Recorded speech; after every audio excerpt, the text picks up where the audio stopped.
Hello' নমস্কাৰ নতুন এটা ভিডিঅ'ৰ সৈতে মই ক্ষীৰপ্ৰভাই সকলোকে স্বাগতম জনালোঁ। আজি কণীৰ কাৰী বনাওঁ বুলি ওলাইছোঁ আৰু আপোনালোকৰ লগতো শ্বেয়াৰ কৰোঁ মই কিদৰে বনাইছোঁ তাকে দেখুৱাব বিচাৰিলোঁ। আশা কৰোঁ অকণমান হ'লেও ভিডিঅ'টো চাই ভাল পাব। তাৰ কাৰণে লৈছোঁ মই বিলাহী 5টা, পিঁয়াজ 5টা, আদা নহৰু আৰু এফালে দি লৈছোঁ শুকান জলকীয়া 2টা, দুখিলা নৰসিংহৰ পাত লৈছোঁ, কণী লৈছোঁ 6টা। কণীকেইটা মই বইল কৰি ল'লোঁ। বইল কৰাৰ পাছত এইটো মাজতে কাটি লৈছোঁ, ৰেপা দি লৈছোঁ। মই পিঁয়াজ আদা নহৰু এইখিনি পিচি লওঁ প্ৰথমতে। মই গোটেইখিনি একেলগতে মই কেঁচা জলকীয়া 2টা দিছোঁ, একদম সৰু সৰু 2টা দিছোঁ। জলকীয়া পৰিমাণটো আপোনালোকে নিজে দিব। কেৰাহীখন গৰম কৰি অকণমান তেলত নিমখ দি দিছোঁ, অকণমান হালধি দি দিছোঁ। এতিয়া কণীকেইটা প্ৰথমতে ফ্ৰাই কৰি লওঁ।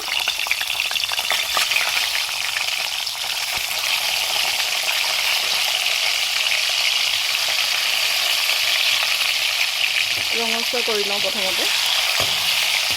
কণীকেইটাত হালধি নিমখ সানিও ৰঙচুৱা কৰিব পাৰি, কিন্তু মই তেলৰ পাকতে দি দিছোঁ। কণীখিনি ফ্ৰাই কৰি হৈ গ'ল, ৰঙচুৱা হৈ গ'ল। মই নমাই লওঁ। কিছুমানে বগা কৰি খাই ভাল পায়, কিছুমানে আকৌ ফ্ৰাই কৰি দিলে ভাল পায়। নিজৰ পচন্দৰ মতে কৰি ল'ব। একেখিনি তেলতে প্ৰথমতে মই অকণমান আজৱাইন দি দিছোঁ তেলৰ পাকত, খাবলৈ এটা টেষ্টি হয়। লগত দি দিছোঁ জিৰা,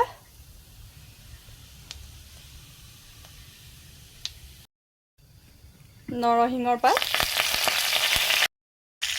শুকান জলকীয়া কেইটা, আৰু এতিয়া যিখিনি আদা নহৰু পিঁয়াজ পেষ্ট বনাই থৈছিলোঁ এইখিনি মই এতিয়া ইয়াত দি দিছোঁ।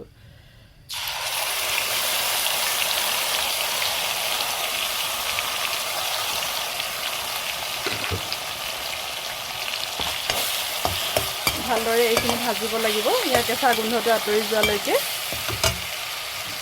প্ৰয়োজনৰ মতে নিমখ দিছোঁ, 1 চামুচ ৰেড চিলি পাউডাৰ, প্ৰয়োজনৰ মতে হালধি,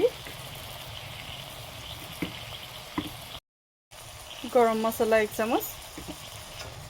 ভালদৰে মিক্স কৰি এইখিনি 10 মিনিটমানৰ কাৰণে ভাজি লওঁ। 10 মিনিট নালাগে আৰু 5 মিনিটমানৰ কাৰণে। মছলাখিনি ভালদৰে সিজা হৈ গ'ল। এতিয়া মই ইয়াত দি দিম কাটি থোৱা বিলাহীখিনি।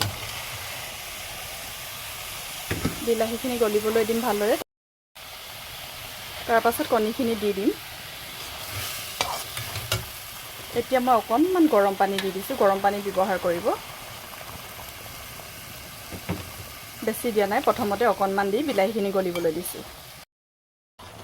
বিলাহীখিনি অলৰেডি সকলো গলিয়ে গ'ল। বিলাহীখিনি আপোনালোকে মিক্সিত পিচিও দিব পাৰে। এতিয়া মই দি দিছোঁ কণীকেইটা দি অকণমান গৰম পানী দি ইয়াক 5 মিনিটমানৰ কাৰণে উতলাই ল'ম। তাৰপাছত ৰেডি হৈ গ'ল।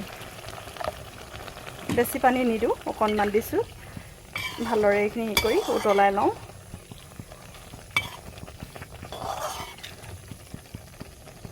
এতিয়া ঢাকি ৰাখি 5 মিনিট উতলিবলৈ দিম। কণী কাৰী ৰেডি হৈ গ'ল। ভিডিঅ'টো চাই কেনেকুৱা পালে জনাবলৈ নাপাহৰিব। অৱশেষত মই অকণমান ঘি ঢালিছিলোঁ, সেইটো ভিডিঅ' কৰিছিলোঁ বুলি ভাবিছিলোঁ, কিন্তু দবে নাখালে। আপোনালোকেও তেনেকৈ দি খাব। তেন্তে পুনৰ এটা নতুন ভিডিঅ'ৰে আপোনালোকৰ মাজলৈ আহিম। Bye bye.